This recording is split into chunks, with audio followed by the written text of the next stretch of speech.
And this is the first of the interviews. I'll just show the readers here what we're talking about. My books are on the way. I don't have my author copies yet. Adam, you'll get your author copies soon as well.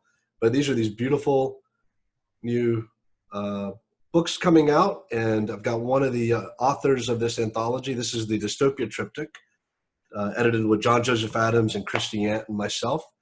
And the first interview with one of our amazing authors, got Adam Castro here. Thank you for joining us from, it looks like Florida, if I'm judging right from the foliage out there. Boynton Beach, Florida. Nice. Well, catch us up. What's been going on with you before we talk about the story? How are you quarantining, and how, I know Florida's quite in the, I'm in New York and we had our turn in the barrel, and now Florida, really all my thoughts are with you guys down there right now. Because I live in a suburban area, going outside, and in a 55 plus community too, going outside does not mean you immediately encounter another human being. And so we have freedom of movement, just not freedom of retail, which I deeply miss, and I deeply miss restaurants and all the other stuff. But we have started entertaining again. We just put a long table in our driveway and sit at one end, and the other people sit on the other end of the table, like Mr. and Mrs. Charles Foster Kane, and we have a conversation. Or lift up your mug, because it makes me think of the scene in the first Batman where Michelle Pfeiffer was sitting at the very end of the table and he's sitting at the other end, and the other end of the mug is actual comic book art. Oh, I love it. From the 1950s era. You've done some work in comics, haven't you? And you've written Spider-Man novels. I did 4 Spider-Man novels. I did an actual production of comic book stories, about a grand total of 8 pages, 4 of which I drew. And oh, wow. That was a long time ago. I would love to get into it, but actually the prose is my is the extent of what I've done in the comic book area. Well, what an honor to have written one of my favorite superheroes of all time. He's really in the heyday now, like, really shining in the MCU and all that. I adore Spider-Man. He's still one of my absolute favorite characters. And I sort of stopped reading him at the end of the Joe Straczynski era, simply because the comic books were becoming more and more and more unaffordable at that point. Yeah. I didn't want to spend $70 or $80 or $100 a week on comics. I didn't want to do that. There's a certain point at which one says, okay, that has to go. I still pick up a lot of the major storylines via the library or via Kindle, or ebooks in general for people who hate Amazon. But I can't follow it on a monthly basis anymore. It's just too much. Yeah, you have to pick and choose now. Yeah. But that's good. I'm glad there's enough stories out there that there's a comic book for everybody. I like meeting people who say they're not into comics, and then you get to know them a little bit, and the comic they're going to absolutely fall, head over heels in love with, and it just breaks that. Then they can't say I don't like comics anymore because they have that one comic they love, whether it's Fables or. There's a lot of people who have a difficulty with the mechanics of reading a comic book. Yeah. I've encountered quite a few people who love Neil Gaiman, for instance, but would never even think of reading any of the Sandman comics because their eye is not trained at moving from one word balloon to the next. And that's in a 6-panel grid, a normal 9 to 6 panel grid. Yeah, that's the easy kind. I've shown people Watchmen and they say, oh, I can never do this. I can never look at the pictures and read the words. I can't possibly do that. Yeah. I don't know. It seems to be a sort of visual blindness that a lot of people have, and I understand it completely, even if it's alien to me. Totally. Yeah, it's a little learning curve. Another thing you're known for, we can see on your shirt, Gustav Gloom, which I think the pitch for that character is one of the most brilliant things I've ever heard. It makes me angry that I didn't come up with it. Tell us the background of Gustav. Like, this is the most unbelievable mix of parents I think you could possibly have in fiction. Well, the actual nature of Gustav, I think, is given up in book 2. And okay. Well, no spoilers if you don't want any. I don't want to reveal that outside. Okay. I will say that he has an origin which is so horrific if you think about it, that I did not believe it would be able to be published within a middle grade series. If you think about it, I mean, if you're familiar with what it is, you know what I'm talking about. It's a very horrific origin. What I can say is that he's a little boy who is not quite human, who was raised in a house by shadows, not ghosts, shadows. And for me, it's such a metaphor. And like you say, it's dark for middle grade, but I don't know if you've had this experience with your readers, but they seem more tolerant of dark storylines than adults are. Like middle grade and young adult, you can really pile on some of the dark themes and they gobble it up. And I think when I was that age, I could tolerate like more like darker humor and more sinister stuff. And as I've gotten older, I'm become a little more squeamish. I don't know if that's just me or if. Well, I understand that completely. I've written a lot darker and a lot more horrific stuff, as you know, in these books. But I learned about horror very early through the Universal monster movies and via Twilight Zone. And I was able to, and the monster movies and all sorts of things like that. And for most part, that young, it didn't scare me. It never scared me. It wasn't until Night of the Living Dead that I learned, holy crap, that's why it's called horror fiction. That could be scary. I found it wonderful escapist entertainment. And the first time I started being scared by horror fiction, it was like a major discovery for me. I said, wow, this could really disturb me. This could give me nightmares at night. I want more of that. I think Stephen King did that for me. The first, I think it might have been Misery that I read that was, you know, the obvious attempts to scare me never worked, but the idea of being, you know, chained to a bed and forced to write. This is before I was even a writer, but the like Misery really wigged me out. That's a writer's nightmare. Yeah. About all Misery is missing is her telling him, but you can play Minesweeper a few hours a day, and he would be okay with that. He would live a pretty nice life. That's pretty much our life now in quarantine. That's right. So speaking of dark stories, let's talk a little bit about the story you wrote. And I just want to praise you as a reader. So one of my joys with this anthology, these three anthologies, is that I got to edit these stories. So I'm getting to read them before anyone else, and I have no idea what to expect. I'm not hearing from John or Christy about what anything's about. So I'm reading your story, and we're going to talk a little bit about the theme, but I don't want to spoil any of the plot. But I want people to know what it's about, because I want to talk about what inspired you to write this. But this is one of those short stories that when I got to the end, it hit with such a blow. I had to sit for 10 minutes and just think about what you had pulled off. And I appreciated it as a reader and as a writer. I think it's one of my favorite stories. I'm going to probably say that a bunch of times in these interviews, but it's one of my favorite stories in this anthology. It's so strong, and it's such a gut punch. The Truth About the Boy, which is the first of the three. Yeah.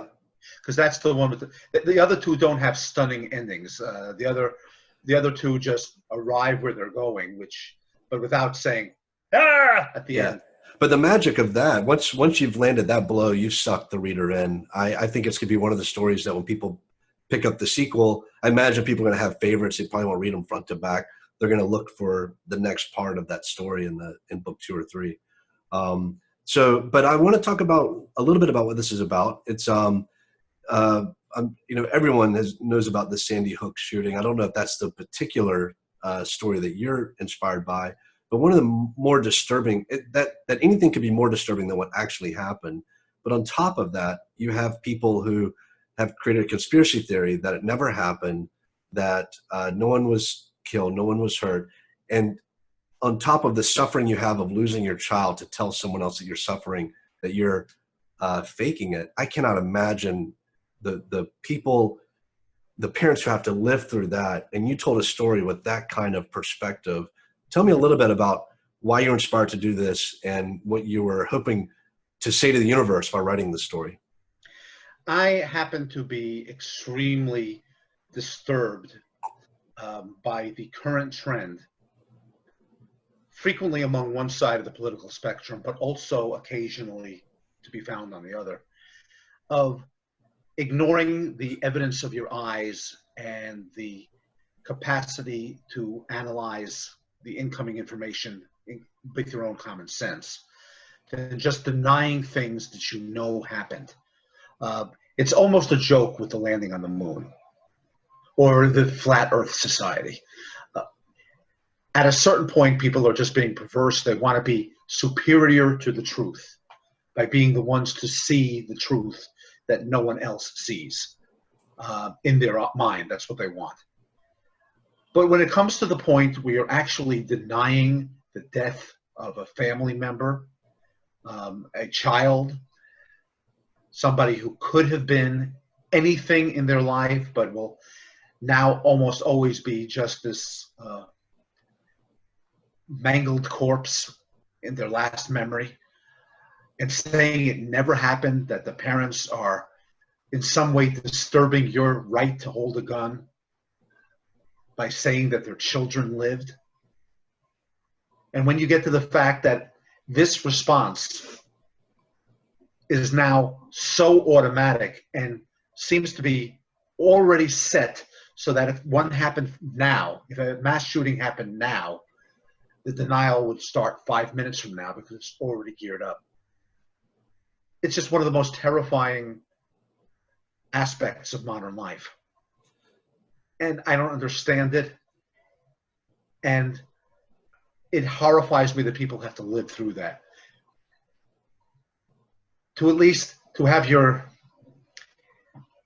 misery, to have your grief laughed at, to be told that your child was an actor hired 10 years ago to live a life with you. It's insane. And yet, a number of people.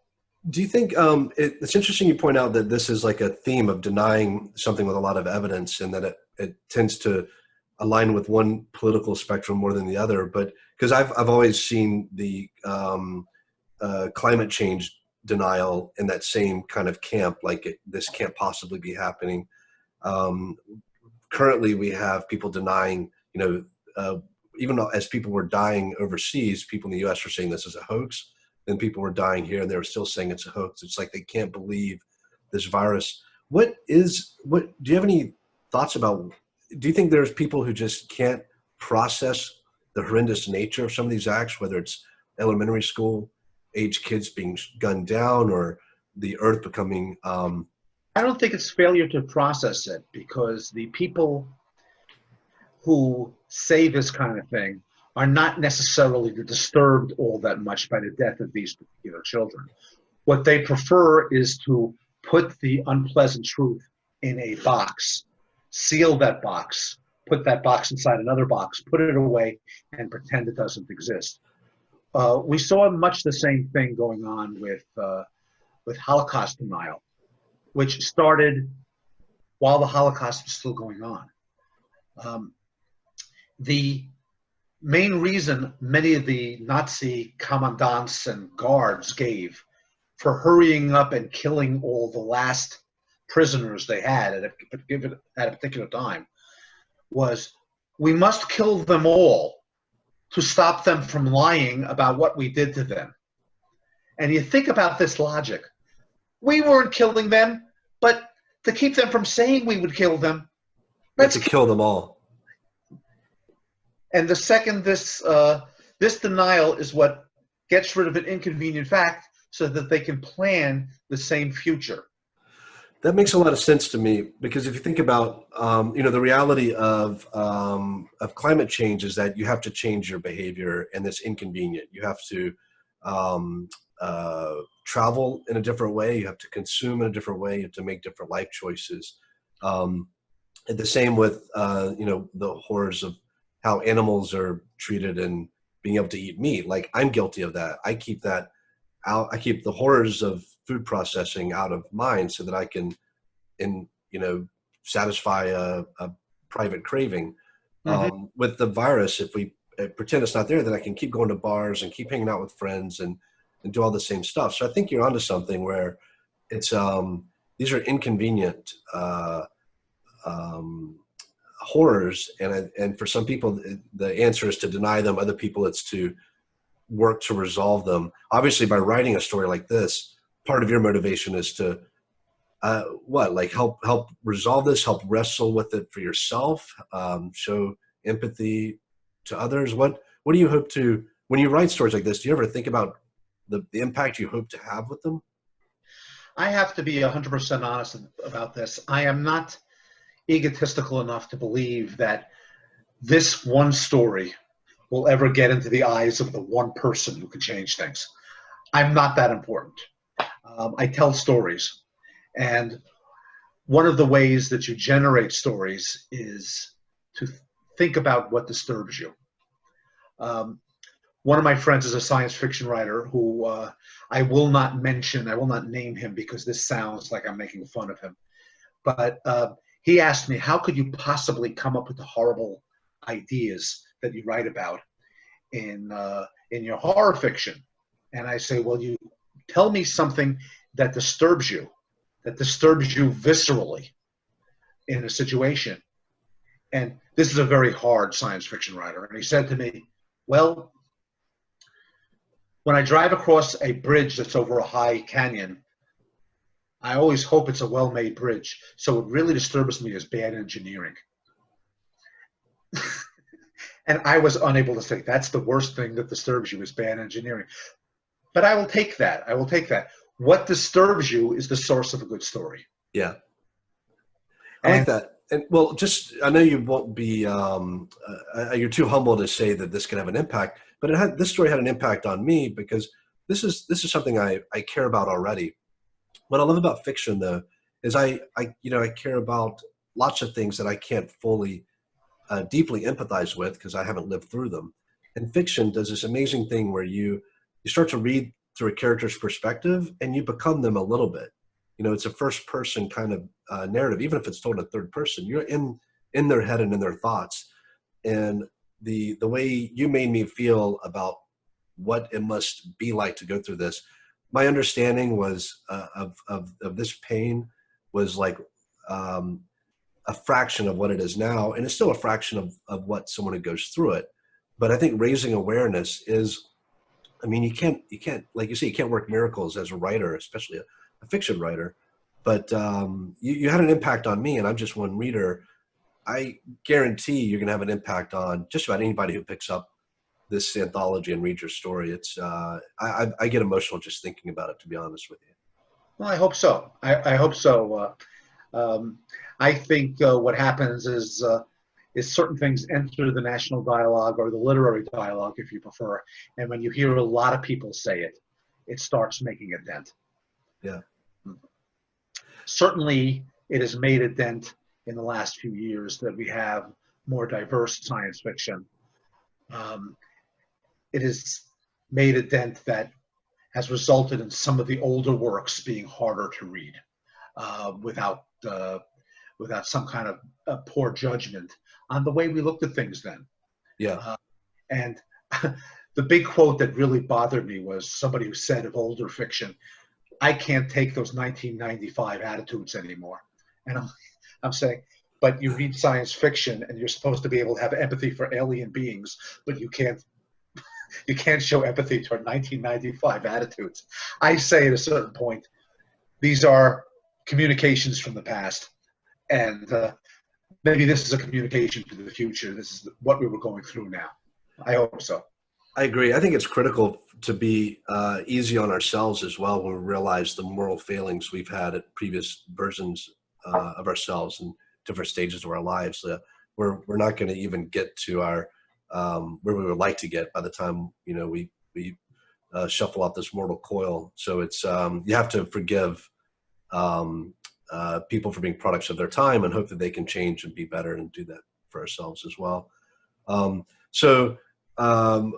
are you working on now? What's the next project, or what's keeping you busy? Well, I have a couple of novels that are out now making the rounds, and I confess have been for a while. And I have started to expand one story that was published a couple of years ago into a novel length. It would be a science fiction story, and it is connected to what I call my AI source infection universe of spacefaring science fiction. And beyond that, I don't want to say what story I'm working on. Yeah, I understand that. It's a previously published story, and I want to produce it as a done deal when I'm finished.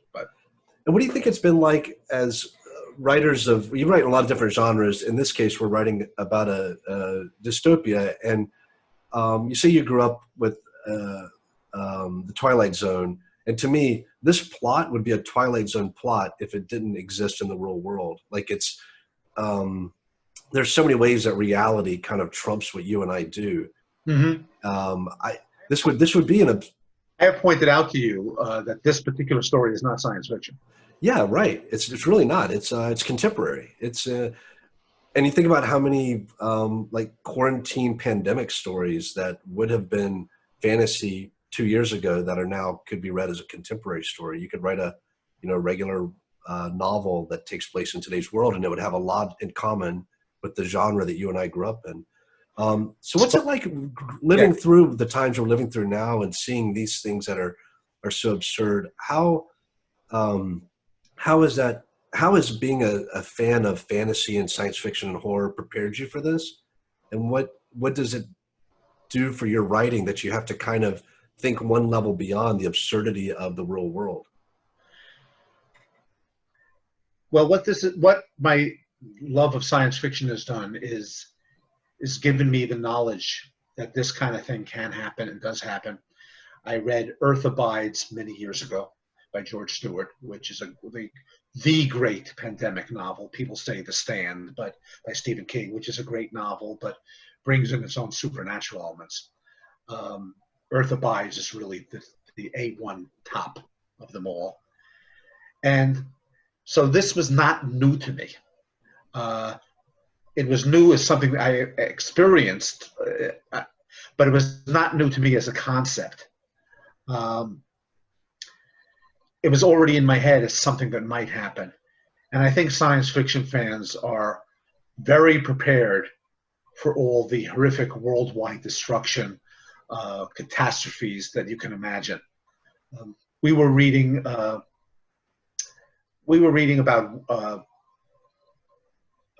nuclear war in the 1950s. We were reading about global warming in the 1970s.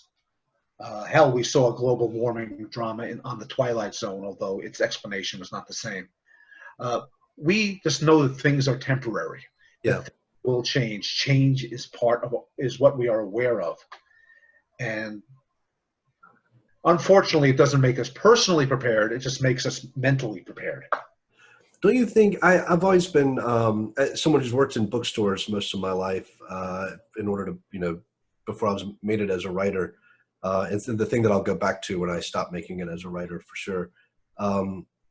Working in all these different genres and meeting all these readers, science fiction has a certain stigma against it that becomes harder and harder to understand for two reasons. One, most of the movies that do gangbusters are, people love science fiction in other mediums. They embrace it in film. Mm-hmm. But also, the world is changing so quickly. Technology is changing. With globalization, we're becoming a mix of such alien cultures. We should be better prepared, like you say, by reading these stories and embracing futurism in our fiction. So do you think, maybe it's just my bias or my hope, but do you think there's a reason to, gin up science fiction for younger readers and to get the literary culture to stop stigmatizing something that, as you say, helps prepare a lot of minds for climate change, for dystopian influences, for changes in politics, changes in technology, and how we interface with our technology? To me, I just feel like we would be a much more robust and well-prepared society if we didn't have this stigma against the genre. I think the stigma is less than it used to be. But I have noticed something about most popular science fiction that's not Star Wars or Star Trek. And that is that a lot of what people who think they hate science fiction read or watch is material where the world begins as it is now. Mm. And the change occurs in the course of the story. If I show you a small town, which is an average small town, and this is the famous Gilbert trying to get into the I wasn't gonna. We weren't gonna be satisfied till Gilbert showed up. Gilbert. All right, get down, boy. What was I saying? I don't know what I was saying until he moved. Oh, if stories start now, then it's easier to lure, I guess, non-science fiction fans into it. Yeah, okay. What I was saying is that a lot of these, here he comes again, a lot of the science fiction that people who don't like science fiction can follow is science fiction which starts in the present and then moves them on. Yeah. Eases them into it, onboards them.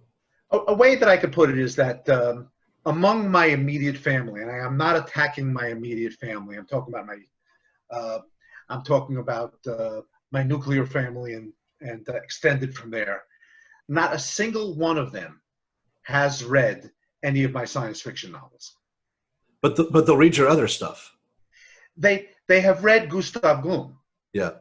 And the explanation for this, I have discovered from a couple of them, the ones who would read books in general, is that they are scared of not being able to absorb the fantasy or science fiction element and understand the world they're reading about.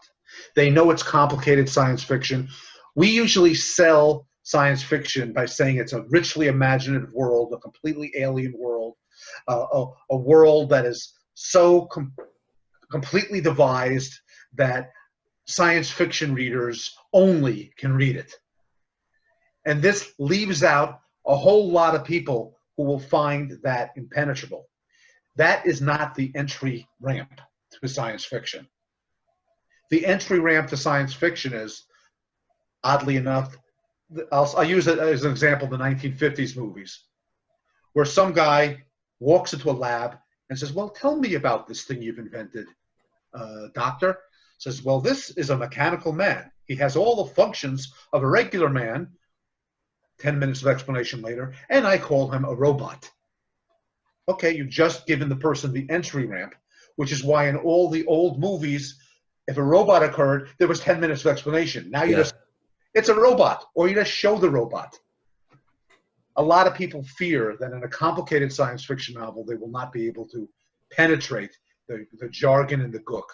And I encounter people these days who still say they can't penetrate Star Trek or Star Wars. That's a good point. I will say one thing. My wife and I, back in 2002, when we saw Fellowship of the Ring in the movie theater, we were very much looking forward to seeing it. We went with a whole group of friends. A very tremulous older couple, which would now be us, came up to us and said, we bought a ticket, but we're not sure we'll understand this movie. And I said, well, it is based on a world classic, one of the most beloved novels of all time. And she said, but will we understand it? And I said, I don't know you. But I said, also, watch it and you'll figure it out. Yeah. The world explains itself as we go. It's a moving train. That's me watching any movie with my mom. She'll ask me questions about what's happening. I'm like, I'm seeing it for the first time with you. Like, I'm assuming the pieces will fall together for us as we go. But like every 5 seconds, it's like, so who is that person? I'm like, they haven't introduced him yet. Let's find out. And I think it's a different. That bothers me more than I could tell you. Some spy movie set in some European city with cobblestones, and you just see this mysterious man with a newspaper, raises the newspaper, and the newspaper goes back down. Who's he? Yeah. Don't either. My mom's also great when you're talking about getting family members to try to read your science fiction. My mom lives, all of her friends are older than she is and not quite as hip, but she tries to get them to read all of my stuff.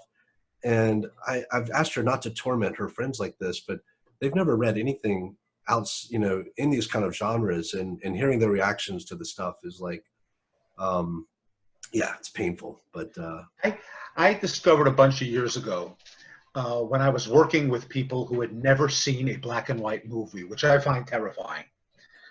A couple of them agreed to let me indoctrinate them. And I in particular would try to indoctrinate them in my favorite movie star, Humphrey Bogart. And the temptation is to indoctrinate them with Casablanca or the Maltese Falcon. And that is a bad thing, because those movies, fantastic as they are very static by today's standards. Somebody who does not know that film language is not going to be able to appreciate those movies and enter them. So what I always did in those cases, what I would show them Treasure of the Sierra Madre first, I would show them The African Queen first, I would show them The Caine Mutiny first, Sahara, all these movies which look more and feel more like one of today's movies. Then, once they're hooked, you go show them Casablanca or the Maltese Falcon. And it's the same thing with fantasy and science fiction. I saw a video a few days ago by this guy who forced his family to watch the entire Lord of the Rings trilogy in 3 days. Wait, the original extended cut, like the 3.5 hour each? Or not. But he forced them to watch all 3 movies in 3 days, and these were not fantasy people. And they were just absolutely loathing every second of it, not comprehending it. At the end of the 9 hours, the father says, well, why couldn't they just get to the volcano right away? I don't understand why the rest of the story is there. And I sort of understand that. He was absorbing nothing from that. Yeah. And it's not that I think they're right. It's that, what do you think the odds are that this young man will ever be able to get his family to read or watch fantasy ever again, when he used this as a duty that they had to suffer through? Yeah. I think of that with reading in general with kids. I think my view is that they should be reading, you know, Gustav Gloom and Harry Potter and whatever they want to read until they get to, you know, 10th, 11th grade, and really start giving an English class the more difficult text. When I was a kid, it was just different ages. They were teaching different classics, and I gobbled it up. But a lot of my friends just learned to see reading as a chore. Yeah. And I've met teachers in middle schools that let their kids read whatever they want to read and fall in love with reading, and then give them the harder text. And I think that's a better. You don't start with Silas Marner. You just don't. Yeah, exactly. Well, back to this anthology, and there's such a diversity of authors, which everyone's going to get to meet in these interviews. Such a diversity of stories. I think that's a great thing about this kind of framework, is that someone's going to buy this book because they want to read your story and they're fans of yours, and they're going to encounter another author who writes a little bit beyond the current events that you're writing about, and get more comfortable. And have you ever picked up an anthology where you fell into something you weren't expecting and it led you off with your reading taste in a different direction? You write in a lot of different genres. How did you become that diverse? Happens constantly. I usually find, most frequently, that there is at least one story in the anthology by somebody I have never heard of before that just happens to blow me away as the best story in the anthology. Yeah. I have the benefit of having been recently a book reviewer, and I was always getting books by people I had never heard of before. And I made a point of reading those first, rather than knowing I could always fill the rest of my collection with the latest Joe Lansdale. I always could, but I'll read that anyway. Give me this book by somebody I never heard of. Now that I'm not doing that book review column anymore, I'm going to slow down on that area, and I regret that. But in anthologies, always. My favorite writers come from anthologies. Yeah, same for me. Hmm? Same for me. Whenever I pick up an anthology, it's almost like the name is not even important until I finish the story. And I'm like, who just blew my mind like this? And that leads me onto a search and try to figure out what else they've written. And short stories are just such a great way to introduce people to new writers. Absolutely. Anything else you want to tell us, or plug, or talk about, or any questions you have about the?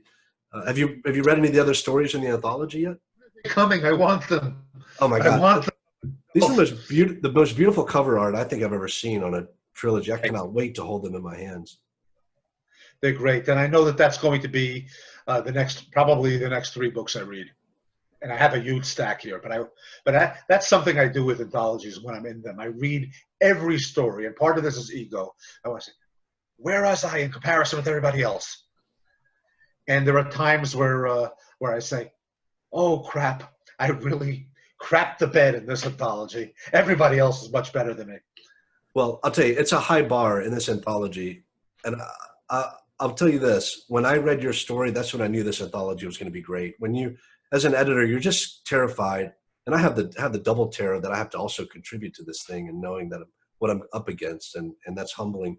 But when I read, it just takes one story like this to know this is going to be something really special and something good. So thank you so much for contributing to it. We're so honored to have you in it. I'm so honored to be included with you.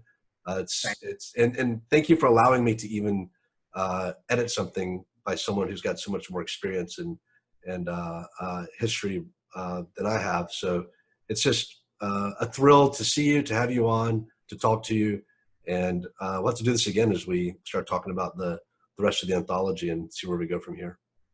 It's a pleasure. So it's a pleasure.